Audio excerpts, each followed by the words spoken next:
તાપી જિલ્લામાં ધોધમાર વરસાદથી તારાજીના દ્રશ્યો સામે આવી રહ્યા છે। ભારે વરસાદને લઈને તાપીમાં રસ્તાનું ધોવાણ થયું। ડોલવણથી પદમ ડુંગરી ચુનાવાડીને જોડતા હાઈવે પર પુલ ધોવાયો। કોતર પર આવેલ પુલનો ભાગ ધોવાતા વાહન ચાલકોની મુશ્કેલી વધી છે। તો તાપી જિલ્લામાં વરસાદી માહોલ છે અને તેની સાથે તારાજીના દ્રશ્યો પણ સામે આવી રહ્યા છે। આ દ્રશ્ય તમારી ટીવી સ્ક્રીન પર ડોલવણથી પદમ ડુંગરી ચુનાવાડીને જોડતા હાઈવે પર પુલ ધોવાઈ ગયો છે। પદમ ડુંગરી ચુનાવાડી કે જ્યાં ઇકો ટુરિઝમ પોઈન્ટ પણ આવેલો છે અને મોટી સંખ્યામાં પ્રવાસીઓ પણ આ સ્થળે આવતા હોય છે। હાલમાં આ કોતર પર આવેલા પુલનો ભાગ ધોવાતા વાહન ચાલકોની મુશ્કેલી વધતી જોવા મળી રહી છે। દ્રશ્યમાં તમે સ્પષ્ટપણે જોઈ શકો છો કે અત્યારે જે રોડ છે તેની હાલત શું થઈ ગઈ છે।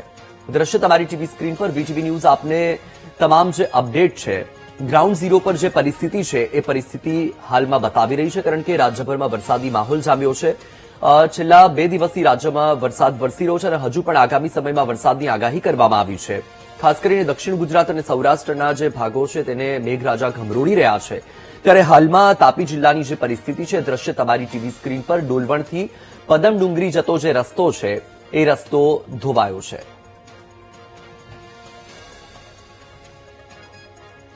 વધુ માહિતી આપી રહ્યા છે સંવાદદાતા દીપક। દીપક, તાપી જિલ્લામાં વરસાદ છે, સાથે જ પદમ ડુંગરી કે જ્યાં ઇકો ટુરિઝમ પોઈન્ટ પણ આવેલું છે, પ્રવાસીઓ પણ આવતા હોય છે, અત્યારે ત્યાં રસ્તા પર ધોવાણ થયું હોય તેવી સ્થિતિ છે, શું માહિતી છે વધુ? ચોક્કસ ગત રોજ ડોલવણ તાલુકામાં સૌથી વધુ વરસાદ પડ્યો હતો। લગભગ 7 ઇંચથી વધુ વરસાદ પડતાની સાથે જે લો લેવલ કોઝવે હતા એમાં નદી અને કોતરના પાણીઓ ફરી વળ્યા હતા અને જે લો લેવલ કોઝવે હતા તે પાણીમાં ગરકાવ થઈ ચૂક્યા હતા।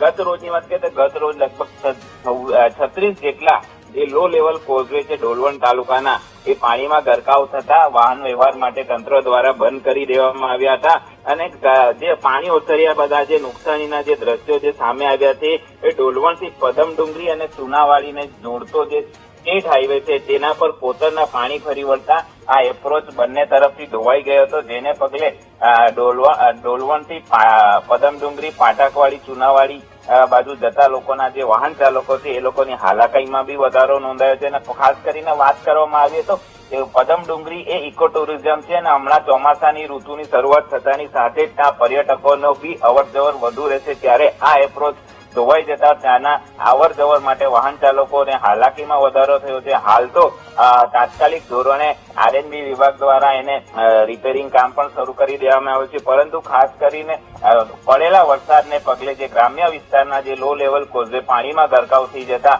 આજે જે પાણી ઓસરતાની સાથે જે નુકસાનીના દ્રશ્ય આવે છે તેને પગલે ગ્રામ્ય વિસ્તારના જે લોકો છે એ લોકોની હાલાકીમાં તો વધારો જોવા મળી રહ્યો છે। જી બિલકુલથી દીપક, માહિતી બદલ આભાર।